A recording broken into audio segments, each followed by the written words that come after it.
Hello one, मैं हूं आपका एनोनिमस भैया। आज की crypto news and bitcoin TA शुरू करते हैं। सबसे पहले तो हम बिटकॉइन के बारे में बात करेंगे, फिर इंडिया में और बाकी अभी दुनिया भर में क्रिप्टो को लेकर क्या चल रहा है, क्या अपडेट्स आ रही है, वो हम डिस्कस करने वाले हैं। तो सीधा वीडियो को शुरू करते हैं। टेलीग्राम को अब तक ज्वाइन नहीं किया तो मस्ट आपको टेलीग्राम को ज्वाइन करना चाहिए। लिंक आपको वीडियो के डिस्क्रिप्शन बॉक्स में मिल जाएगा। और आपका एक लाइक मुझे मोटिवेट करता है और अच्छे से रिसर्च करने के लिए। और लाइक कर दिया करो भाइयों, काफी मेहनत लगती है एक वीडियो को बनाने के लिए, कमर सीधी हो जाती है। बिटकॉइन की बात करें तो बिटकॉइन पिछले पूरे मंथ से एक साइडवेज मूवमेंट हमें दिखा रहा था। जून मंथ की शुरुआत हो चुकी है और यहां हमें देखने को मिल रहा है कि बिटकॉइन जो है फाइनली इस बॉक्स के बाहर आ चुका है। अब ये जो आपको थोड़ी बहुत पंपिंग देखने को मिल रही है या फिर ये जो थोड़ी बहुत आपको रैली देखने को मिल सकती है, वो रिलीफ रैली है, जिसके बारे में ऑलरेडी हमने डिस्कस कर लिया है। और अभी काफी रिपोर्ट्स में ये दावा किया जा रहा है कि भैया ये जो अभी आपको थोड़ा पंप देखने को मिल रहा है, या फिर अगर बिटकॉइन आपको 35,000 के लेवल के आसपास भी, यानी कि 34,000 33,000 तक भी देखने को मिल गया, तो इसको एक अप ट्रेंड मत समझ लेना, ये बियर मार्केट की रैली है और इससे भी आपको अलर्ट रहना चाहिए। साथ ही आप देख सकते हो, अगर हम इसको डेली टाइम फ्रेम पर देखें तो इसको मैं थोड़ा सा यहां पर कलर करके आपको बताता हूं।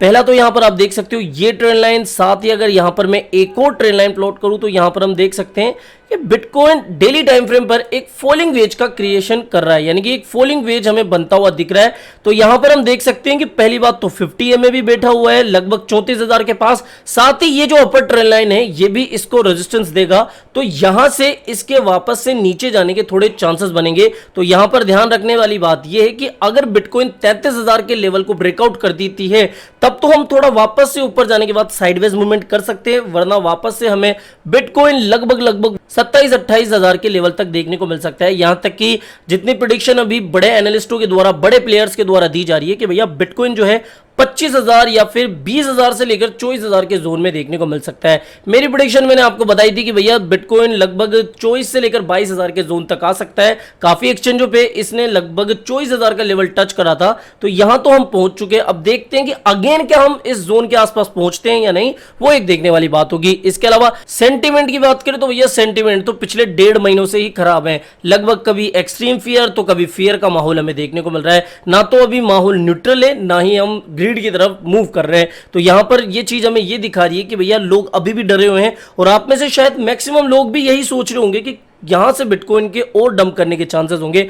आपका क्या मानना है कि बिटकॉइन क्या हमें 20 से 24,000 के जोन में अगेन देखने को मिलेगा या नहीं? कमेंट करके जरूर से बताना। नेक्स्ट अब क्रिप्टो न्यूज अपडेट्स की बात करें तो रशिया, जैसा हमें पता है कि क्रिप्टो को लेकर पहले से ही पॉजिटिव है, और क्रिप्टो को रशिया ने एक हथियार के जैसे लिया है। जैसा हमें देखने को मिला था कि जो वेस्टर्न कंट्रीज है, इसके अलावा अमेरिकन जो कंट्रीज है, वो सैंक्शन लगा रही है रशिया के ऊपर, बिकॉज रशिया और यूक्रेन के बीच में जो वॉर हुआ था उसको लेकर।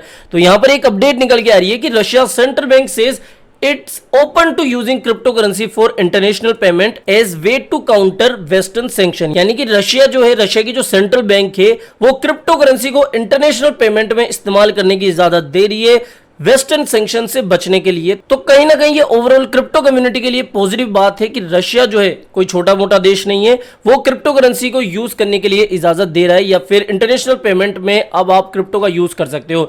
इसके अलावा सिंगापुर की बात करें तो आप में से जो क्रिप्टो गीक्स है, यानी कि जो क्रिप्टो के बारे में काफी अपडेटेड रहते हैं, उनको ये पता होगा कि Singapore one of the best या फिर फ्रेंडली क्रिप्टो कंट्री है, जहां पर ज्यादा आपको क्रिप्टो से जुड़ी हुई नेगेटिव चीजें देखने को नहीं मिलती है।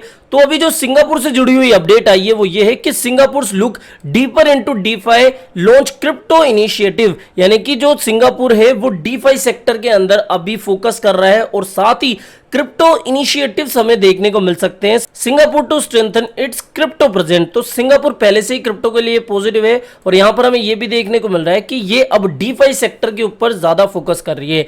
इसके अलावा ऑस्ट्रेलिया से भी एक अपडेट निकल के आई है कि Australian consumer group call for urgent regulation crypto, यानी कि जो ऑस्ट्रेलिया में कंज्यूमर ग्रुप से उनका यह मानना है कि भैया जल्द से जल्द क्रिप्टो रेगुलेशन आना चाहिए, क्योंकि जिस तरीके से ऑस्ट्रेलिया में क्रिप्टो को लेकर अभी अनसर्टेनिटी देखने को मिल रही है, स्कैम्स बढ़ रहे हैं, इसके अलावा जो एक्सचेंजेस हैं वो अभी बंद हो रहे हैं। तो इसको देखते हुए ऑस्ट्रेलियन गवर्नमेंट को ऑस्ट्रेलिया में अर्जेंटली क्रिप्टो रेगुलेशन लागू करना चाहिए, ऐसा अभी जो वहां के कंज्यूमर ग्रुप हैं वो सरकार से रिक्वेस्ट कर रहे हैं। अब बात करें अगर इंडियन क्रिप्टो मार्केट से आने वाली अपडेट्स के बारे में, तो एक अपडेट तो यही है कि polygon increase KYC security of potential investment and grant in India, यानी कि जो पॉलीगॉन से जुड़े हुए इंडियन पार्टनर से अब उनको अपनी केवाईसी देनी पड़ेगी। अगर वो अपनी केवाईसी नहीं करेंगे या फिर अपनी आइडेंटिटी पॉलीगॉन के साथ नहीं शेयर करेंगे तो वो उनको ग्रांट नहीं देगी या फिर इन्वेस्टमेंट फंडिंग से जुड़ी हुई चीजें हमें देखने को नहीं मिलेगी। यानी कि अब जो पॉलीगॉन है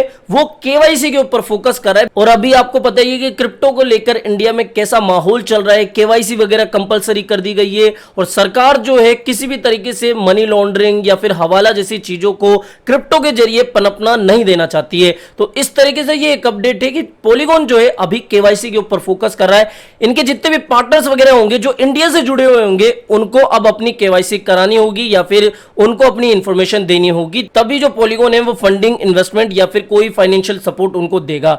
इसके अलावा एक अपडेट ये भी है इंडिया से जुड़ी हुई है कि एलिजिबली यानी कि कथित तौर पर ऐसा बताया जा रहा है और कुछ रिपोर्ट्स में भी ये बताया जा रहा है, कुछ ट्वीट्स में भी मैंने ये देखा कि रिपल जो है अब अपना नया ऑफिस बेंगलोर के अंदर खोलने वाला है, ये ओपन करने वाला है। और जो वैकेंसीज हैं इसके लिए भी इन्होंने पोस्ट वगैरह डाली हुई है कि भैया सीनियर प्रोजेक्ट मैनेजर को हम हायर कर रहे हैं तो इसके लिए आप अपना आवेदन कर सकते हो। अब ऐसा पहली बार नहीं हुआ है। पहले एक चीज और क्लियर कर दूं, ये ऑफिशियल अपडेट नहीं है, ये सिर्फ रिपोर्ट्स में बताया जा रहा है कि अभी जो है रिपल अपना नया ऑफिस बेंगलोर में ओपन करने वाला है। इससे पहले भी हमें देखने को मिला था, ये कोई पहला प्लान नहीं है जब रिपल अपना ऑफिस इंडिया में सेटअप कर रहा है। 2017 में भी हमें देखने को मिला था, जो मुंबई ऑफिस था उसमें नवीन गुप्ता जी को अपॉइंट किया गया था कंट्री मैनेजर के लिए। इसके अलावा 2018 में भी जो रिपल है उसने अपना ऑफिस इंडिया में ओपन किया था।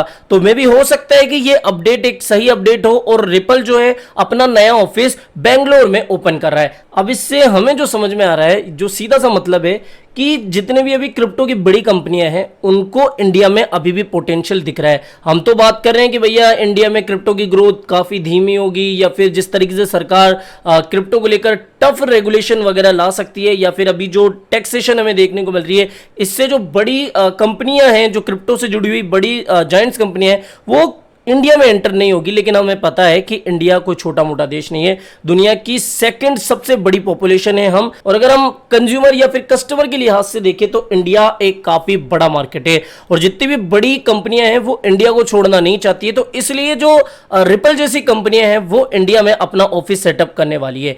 अब जो एक काम की अपडेट और है जो कि आपने थंबनेल पे भी देखा होगा कि 90% जो क्रिप्टो करेंसीज है या फिर 99% जो क्रिप्टो करेंसी है वो इस क्रैश में जीरो होने वाली है। ऐसा जो शिबेतोशी नाकामोटो है, क्रिप्टो में काफी समय से है, 10 साल का इनको एक्सपीरियंस है, इन्होंने ऐसा ट्वीट करा है, I mean there is like 500 shit tokens made daily, so 99.9% will definitely crash to zero, but the major ones usually only go down 90% or so। यानी कि इनका ऐसा मानना है कि जो नए नए टोकन्स या शिट टोकन्स अभी मार्केट में डेली आ रहे हैं उनमें से जो 99.9% टोकन्स है वो बिल्कुल जीरो होने वाले हैं, क्रैश हो सकते हैं।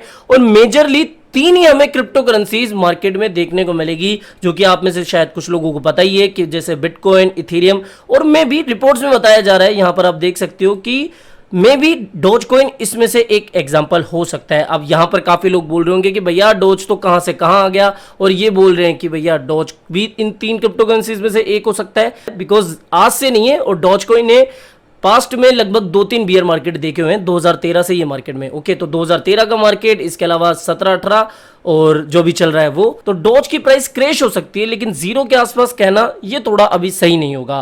तो अभी जो डोज कॉइन के फाउंडर हैं बिली मार्कस, ये वार्न कर रहे हैं कि जो नए नए टोकन्स आ रहे हैं उनसे आप थोड़ा सा दूर रहिए, बिकॉज जो डेली टोकन्स मार्केट में आते हैं उनमें से 99% जो टोकन्स है वो क्रैश हो सकते हैं।